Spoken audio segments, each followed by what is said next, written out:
Hello and welcome to this week's episode of the Soul Sparkle Living Show. I'm so excited to have you with us today and also to be joined by my special guest and sweet friend, Danielle Laura. Welcome, Danielle. Hi, Hayley. Thanks so much for having me today. I'm so excited to be here with you.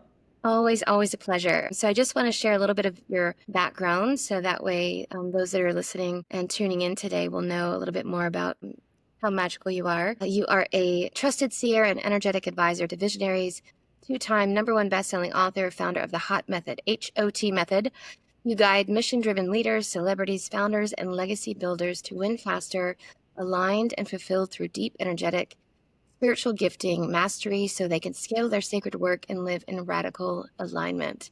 I would also like to just say that you are, of all the people that I know and love in my life, you live in radical alignment as well, Danielle. So it's really perfect that that's the work that we do in the world. So excited to be with you. Thank you.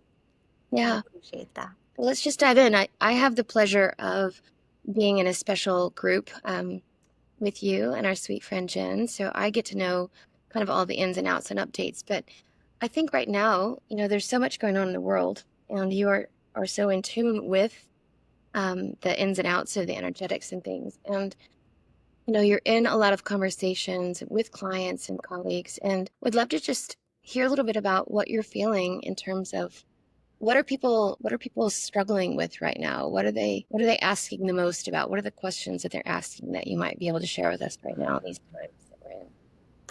We're in a really interesting time in the world. We have been for many years, right? Starting with the COVID and all the way to now. But it's this period that I'm seeing so many people being in what I kind of call is like the sacred middle, where they feel like there's so much shifting and they're not like quite at this next phase yet, or they don't really know what's next, although they feel it powerfully, yet they're not really where they were either. And it's this like limbo phase that is also producing all of this energy in the world that kind of feels like chaos and like what is going on here. And so people are kind of like, what, how do I manage this is really the biggest question that I'm getting. How do I manage the sacred middle? Is I can't even tell you how many times this question has been coming up. I'm calling it the sacred middle, but they're like, how do I navigate this? Yeah, well, and it's so true. We were just speaking before we started recording, but just around, especially for those of us that identify as kind of being like energy sensitive or highly sensitive in any way, being out and about in the world, it's kind of wild. The peopling is it's kind of a lot right now. And I think there's so many people, at least some of my friends too, and clients as well, have shared that even just going to the grocery store and doing like normal day-to-day things that you wouldn't think would be a big deal end up being a big deal. And so I don't know if you have any thoughts around, some of the things I try to do, and I share this with you, is just I'm doing a lot of salt baths, a lot of hydration, a lot of minerals. Is there anything that you are recommending, not only maybe that you're doing yourself, but you're recommending to clients as well, that might help manage this space between in these wild and crazy Yes, anything that is going to bring in your five senses and bring you back into your body is what I recommend. And for everybody, that's a little bit different, right? Some people that might be going to work out, some people that might be just walking in nature, for some people like you and I, baths, salt baths, right? A lot of water, hydration, even just being around water, even having the sound of water or seeing water, like a little, waterfall desk that you can get off of Amazon or something that just sits there. Anything that can really incorporate and bring you back to the present moment. Because what I'm seeing a lot right now is we're kind of leaving our bodies. There's kind of unknowingly this unconscious dissociation. And so whatever brings you back to this present moment and back to a state of joy, even if it's as simple as you have a piece of chocolate, right? Like whatever just those little earthly grounding practices can be for you, do that, do that. things that go on this. I think for me specifically, this has been a season of being in real life with people, really trying to limit screen time and the digital world as much as we can, and really just be like heart to heart and belly to belly, spending time with people I love, with my family and friends. And I know that you've been spending a lot of time with your sweet family that's there with you right now. And, I think a lot of us are feeling drawn toward home or toward the feeling of being around people that we maybe have known all our lives, right? Do you find that that's been another way that people are feeling connected, is just being disconnected from the online world and more connected in the real life world? What do you think? Yes, that is a theme I'm seeing with really everybody that I know, my clients, my friends, like it's definitely a theme right now of circling back to what feels like home. How do we create the feeling of home in our everyday life? And for a lot of us, that's reconnecting with family even, right? And friends and the communities in which we grew up in, right? Or the people that raised us or the people that are so close to us, like family to us, is definitely a theme. And I think that this is all happening, especially because I think anytime before we expand, we have to kind of pull back and nurture. We are, especially I think for a lot of light workers, what I see when I just kind of like look into the next couple of years is we are taking off in a good way, right? It's like rocket ship into the world of even deeper healing and helping and transformation. And right now, what's happening is we're craving that home base. We're craving that cocooning. We're craving what matters and who matters most so that we can be fully nourished. So that as the time comes, which is very soon, for us to be the rocket ships again, we'll have the energy to do so from a nourished place, not from a burned out place. Well, like that resonates 1,000% with me. I'm like staying with my mom right now. I'm like, it's so great just to have your mom take care of you. You know, it's so sweet. But to your point of that feeling like being ready to take off, I just had a conversation before we got on here around, and you and I have talked about this for probably a year, about feeling like I've been pulled back, like in a Mhm. slingshot feeling, Yeah. almost like tight, tight, tight, like, oh my God, I'm gonna snap. Like, oh my God, mercy, right? And I feel like just now it's been the release, and I'm flying out into the ethers now, into whatever the next thing that's happening and coming.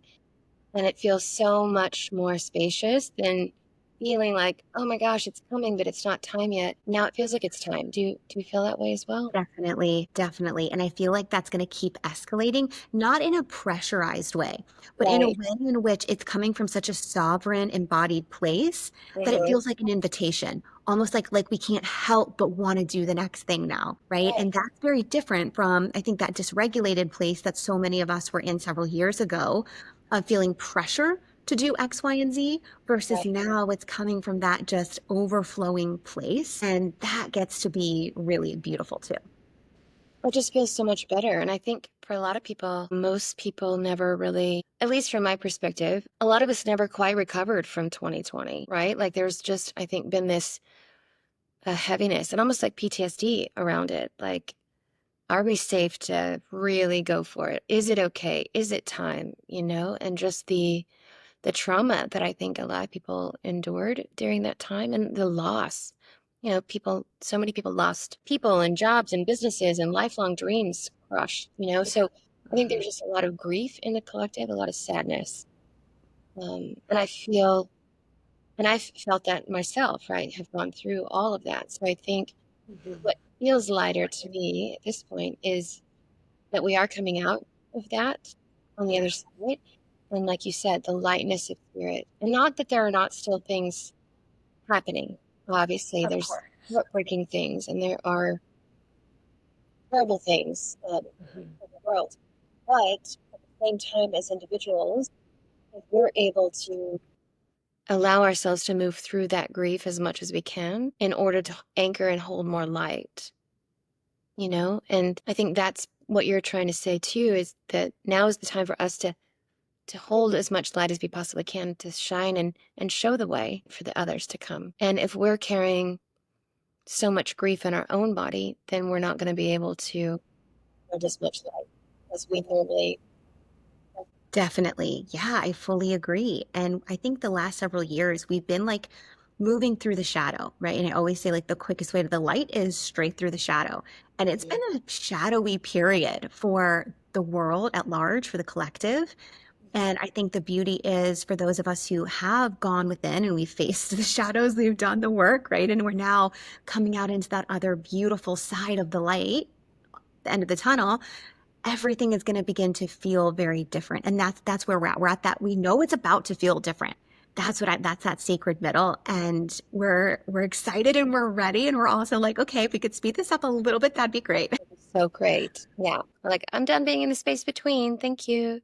That was fun. Now, I do think, though, there is um, almost like a splitting or like a bifurcation, if you will, around those that are going to go on that path, the path of like love and light, and not love and light like love and light, but like, you know what I mean? Like the real, I've been through the fire, through the depths. And so now I'm coming on the other side into that light.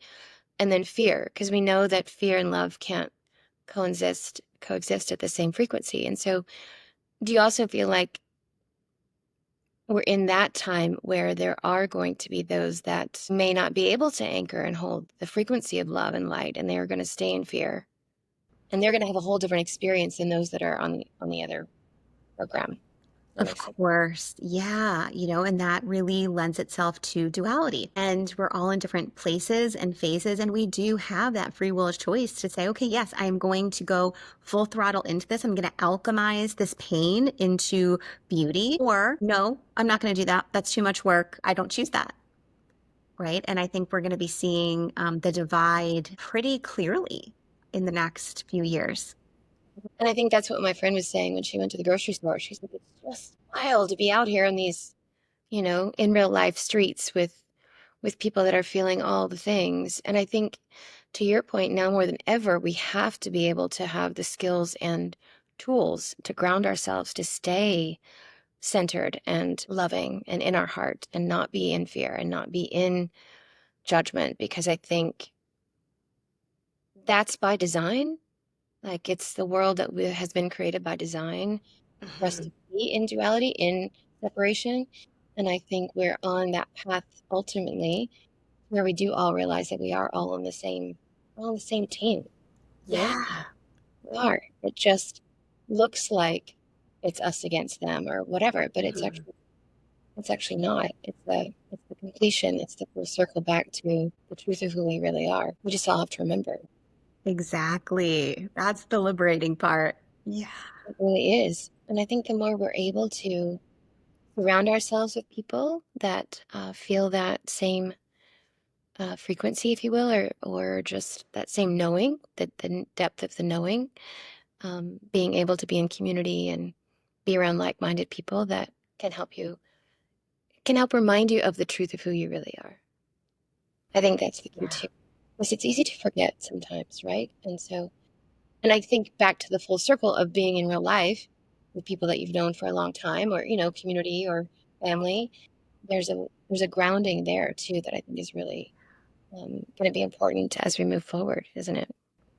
Definitely. And that's the thing. We heal truly in community. We can heal as much as we can alone until the next phase is we heal with others in the sanctity of safe relationships. Right. Right. And I think that's what we as a collective have been craving, those safe relationships where the next essence of who we are can evolve in a place where it doesn't feel threatened, if that makes sense. Well, I think anytime you feel safe, right? Safe enough to speak your truth. I mean, that's the beginning of all the things, isn't it? And being able to know that no matter what you say or how you show up or what a snotty mess that you are, that you're not going to be judged and shamed for being real. I think that's the thing that's really important, because I think it just takes one person. At least I know it, in the work that I've done, and I'm sure in your work as well, and with your own friends and in your own life, it just takes one person that can hold the space for anything to come through. And that's where I think the most incredible breakthroughs come, whether it be a mentor, advisor role, or just a dear soul friend or family member. Usually it's not a family member most of the time, but it can be, right? Depending, but it can be a soul friend. And I think anytime that you feel, like you said, safe with someone where you can share whatever you need to say and trust that that it will be taken with care, right? That's when you transform. Yeah. Yeah. I think there's a lot of healing that still needs to be done. I don't know. Not from a place of like people are broken, because I don't really believe that. But what I do feel like is the ability to release the things that aren't actually true and just go back to the roots of the truth. And you and I, we've talked about this before. It's like, okay, the truth is, if we can stay in the truth of what a thing is, it creates so much less drama and spiraling, if you will, and suffering, right? If we stand in the truth. And sometimes we just need to be reminded of the truth, right? It's so very true. Yeah. Speaking of truth, right, and safety, it's thunderstorming here. So my dog just joined us on my lap here. Sorry Yeah. about that. If you hear some dog noises, it's storming and they're a little crazy today, but that's okay. It's Yes. all about safety, right? We crave, even animals crave safety. If it's Right. thundering, they want to be on your lap, right? And it's like it's kind of Right. a perfect example even in this moment. It's like it's a basic human tendency and need, and it's Yeah. okay, and we don't have to deny that need either. Right. And I think asking, there's a author and speaker, he's famous, Simon Sinek. I don't know if you know Simon Sinek. I love him. He shared in a video once around a conversation that he had with a good friend. And in that conversation, the friend said, well, I was having a really rough time. And Simon said, well, why didn't you tell me? And she said, well, I did reach out to you. Why didn't you? He said, why didn't you reach out? She said, well, I did. And he said, well, you reached out and said the same thing you always say every other time. I didn't know that there was anything wrong. You didn't tell me there was something wrong, or I would have responded immediately. And then they had this conversation around this idea of 8 minutes. And sometimes it only takes, well, research evidently they've done shows that it takes 8 minutes minimum to feel connection, to feel a depth of connection. And so they have a new rule now that if there is an issue, if there's a problem, if someone's struggling, the message is not, hey, do you have time to chat? It's, hey, do you have 8 minutes? And that's the cue. Like that's the secret, right? I love that. Isn't that the coolest? It So is because it's yeah, hard to, for anybody, especially for, high achievers who are used to holding the weight of the world and maybe haven't been met in the same support that they hold others, right. always being so ultra cognizant of, I don't want to burden anybody. They're going through XYZ. I'll be okay. Right. And I love this example because it's so true. And if we can have those people in our lives where we have that permission and have that code, so to speak, Yeah, that can change everything. yeah. And it's so beautiful because everybody has 8 minutes. Do you know what I mean? You could find 8 minutes Totally. Hmm. as long as you know that there's an issue. Like one of my dear friends, my best friend for like, I don't know, 100 years. But anyway, it's always like we have code. It's like, do you have a window? Means hey, I'm free and I'd love to talk when you have time, but it's not urgent. But then we have like scale it up to where it's like 911, you need to exit where you are right now and call me right now. Like we have different elevation points, right? But I do love that. I think for anyone that's listening that has those friends in your life that would be willing to create those 8 minute windows for you, it might just be a good rule to have because you just never know when people are struggling, right? And so I love it. And I know you and Jen have been that for me multiple times, right? Just this, I'm not sure what's going on right now. Things aren't making sense today. And then we just walk through it. And I think if you just have at least one or two people that are willing to have those real conversations, and I think that's the key. It's the ones that, like we said, you can say anything and trust that you're not going to be made fun of. And so if you don't have that, let's find your people that have your 8 minutes. Yes, exactly. Amen to that for sure. Mhm.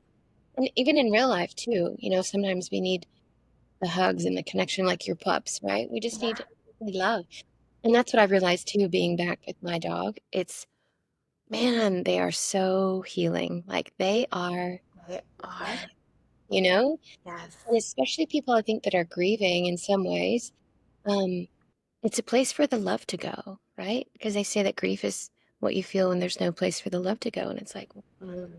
animals always, except I don't know about cats as much as dogs. I'm a dog person, but I know the dogs, we just soak it all in, and it's beautiful. Yeah, I agree Yes. wholeheartedly. Look at that one sleeping in your lap. Yeah. So cute.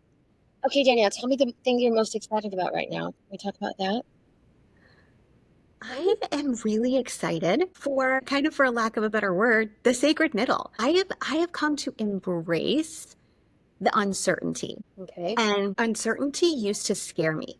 Like I used to hate uncertainty. I was like, oh no, no, no, we must have a plan. We must know all of the things so that we feel safe and so that everything is fine. Right. Yeah. And I'm actually in this beautiful phase. My parents just moved here several weeks ago from DC, haven't lived in the same place as them since I was 18.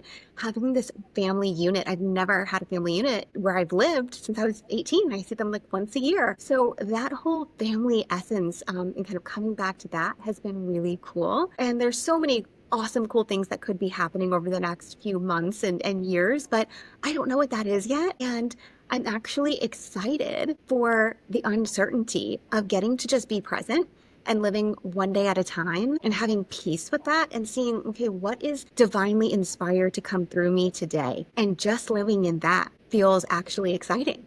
That's so great. It's such a great way to, because I think we do that pretty much this, in a similar way, but Hmm. not knowing, but just trusting. It's Yeah. there, isn't it? And you've been so good at that. Like, it's like every time we talk, like a different month, you're in a different place, and you're like, I'm just going with the flow. And I've always admired that about you so much. And it's beautiful to witness, right? Because it requires so much faith, Yeah. a deep It's not level of faith. easy, it's not easy, but it has been definitely a beautiful way to do life just because I know that no matter where I am at that moment, I'm exactly where I'm supposed to be, which feels really good. So, Yeah. yeah. And I've What's been exciting able to to, you about that? what's that? I was just going to ask you back, like, what is exciting in your life right now? You know, it's I think similar to you. It's the reconnecting with family. I mean, I'm here in my hometown for a little while, and I haven't been here in a long time. Yeah, since I was 20.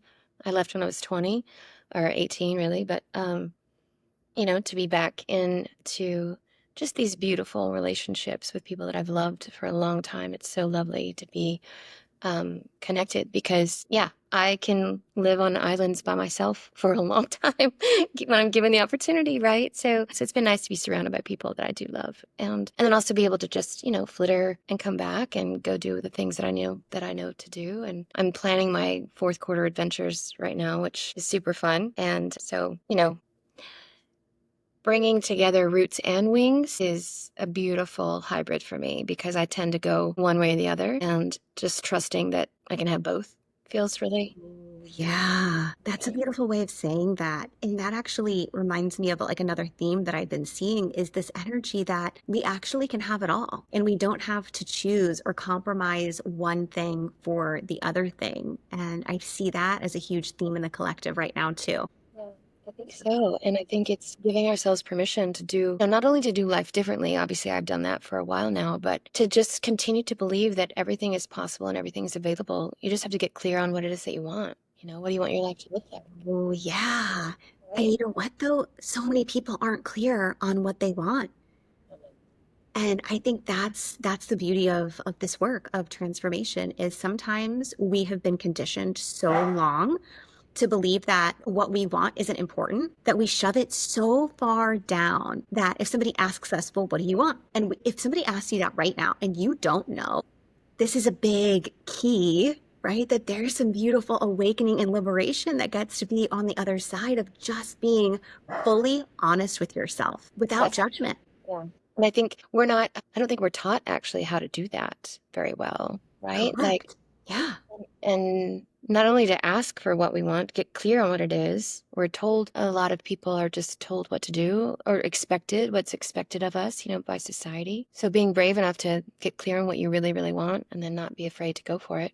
That's huge. I mean, that's huge. But to your Life point, you're never changing. going to have the life that you really want if you don't ever dream. Like, what is it you desire? What is it you're even dreaming of? If you don't even know, how are you Yeah, going to start? Right.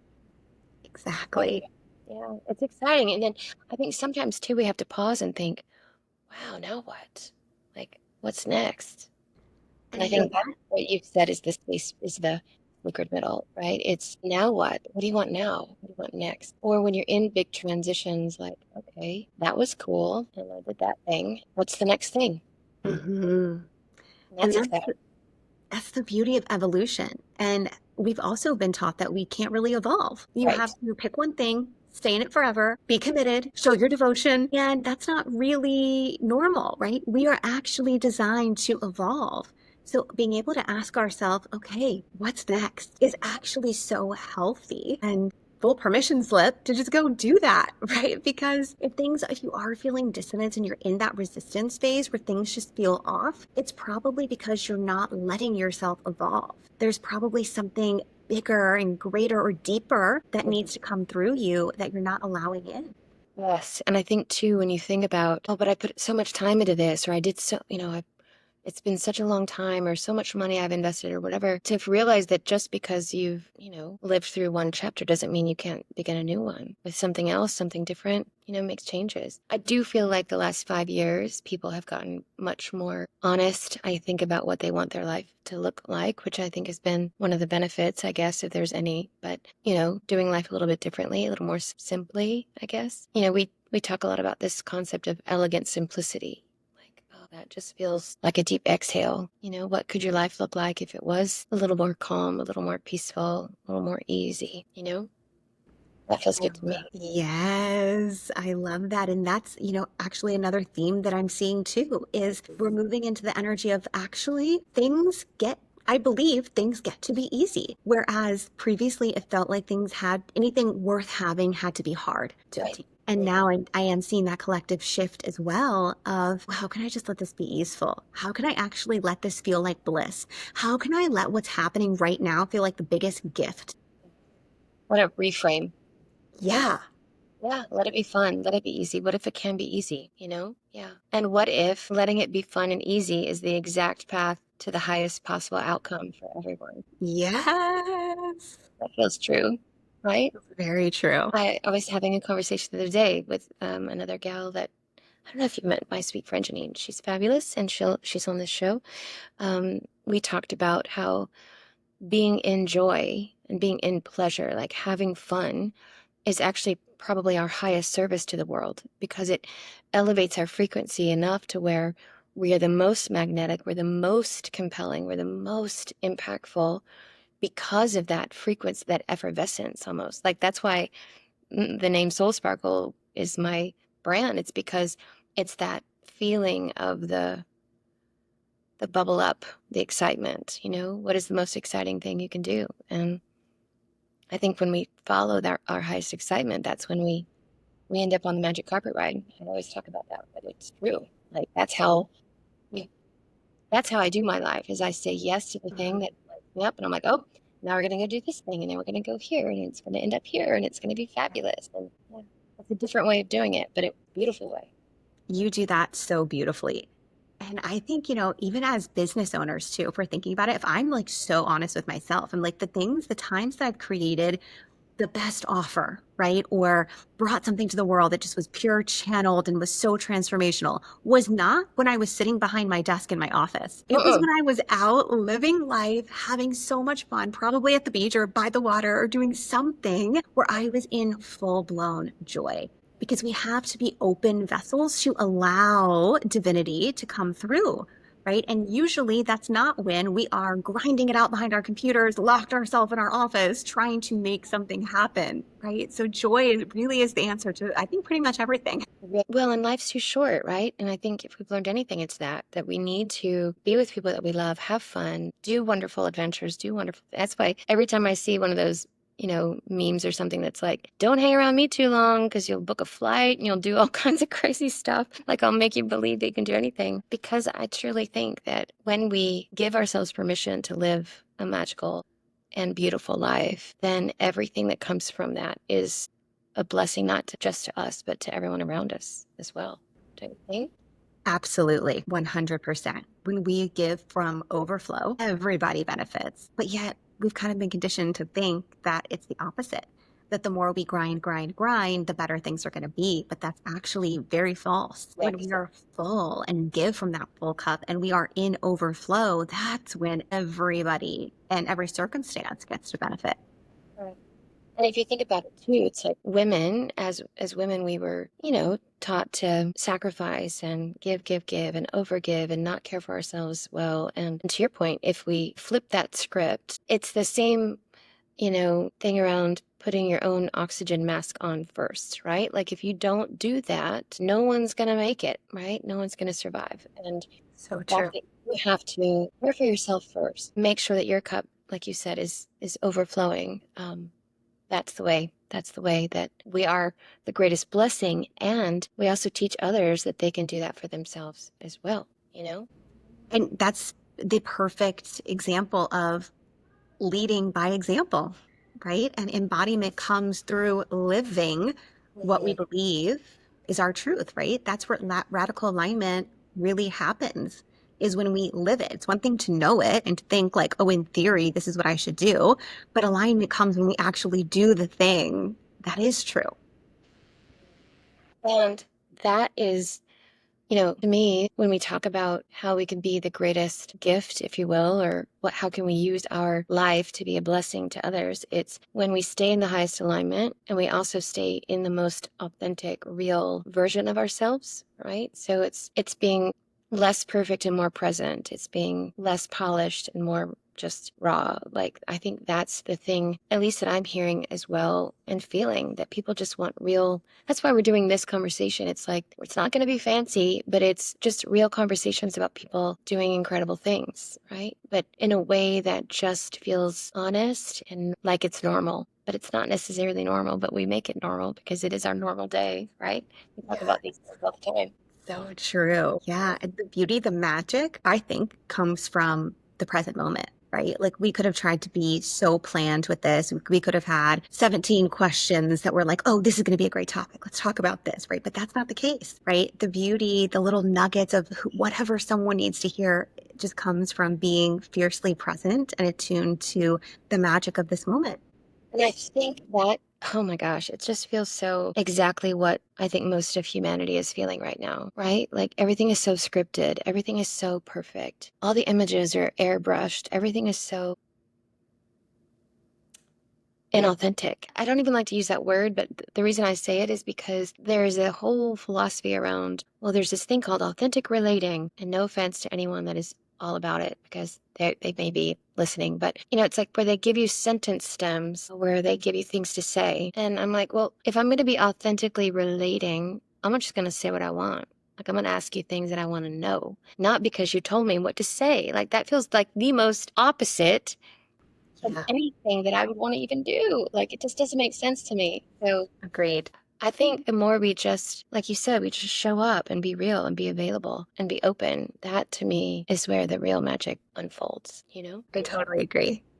Okay, Danielle, if you were to give just one or two nuggets for people that are listening that might be either struggling with where they are in the middle, the sacred middle, or if they might feel disconnected or like they don't have anyone maybe that has 8 minutes for them, what would be a few things that you might share that would be of benefit for them as they move forward in this next little chapter that we're on?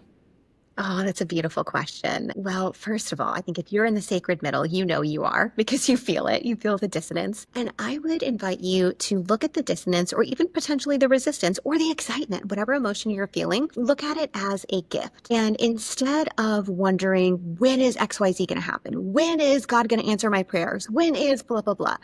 Let's instead ask ourselves, what do I need to do? What do I get to shed or release in order to hold the capacity of what's coming in next for me? Because it's an inner job. And your next blessing might be a little delayed because maybe you are being perfectly prepared to be able to receive it. So that when you do receive it, you don't sabotage it or blow it up, right? And that's an inside job, first and foremost. So good. And I would say if you don't have an 8-minute person there, right, in your life, I think a beautiful thing is you can give that to yourself. And sometimes, even in my life where I didn't feel like I had people like that, I would talk to myself out loud. Sometimes I would even like voice record myself and I would just have conversations. And it's actually mind blowing how therapeutic and how much clarity you get when you hear yourself process. And what I found is sometimes, people go to journaling and I'm totally a journaler. But what I found is that still loops you in your own mind sometimes versus when we can literally talk it out loud and hear ourselves in real time or hearing it back, the clarity that we need actually just lands. And we're able to have this ineffable peace that we didn't a few minutes ago because it was just jumbled in our head and our heart. And sometimes we also have to like physically move the energy through our body because it's just stuck. It's stuck, right? If you just go have a 2-minute dance to your favorite song or go for a walk, right? And just, or work out, whatever, move that energy through your body. All of a sudden you've shifted your state and now you feel lighter and you feel more clear. So I would incorporate the mind, the body, and the spirit. What is it that I can do for my mind to process right now? Maybe that's talking out loud into your phone. What do I need to do to process this through my body? Maybe that's just going for a walk or doing some jumping jacks or listening to your favorite song and like dancing it out like nobody's watching, right? And maybe it's just time with your own spirit in prayer or in meditation, or like I said, having a piece of chocolate, right? Or your favorite tea, or some of those simple pleasures that can just kind of bring you back to the moment and help you realize that even in the midst of whatever you're going through, there gets to be a gift here. Oh, that the last line too. There gets to be a gift. Look for the gift, right? I think that's a sweet, sweet reminder. I love it. Thank you so much, Danielle. Thank you so much for being with me today and being our special guest. Well, for those of you that are listening that want to connect with Danielle, we'll have all of her links and bits in the notes for you to access. You can stay in touch with her as well. And we look forward to having you on the next episode. Thanks so much, Hayley. I appreciate you.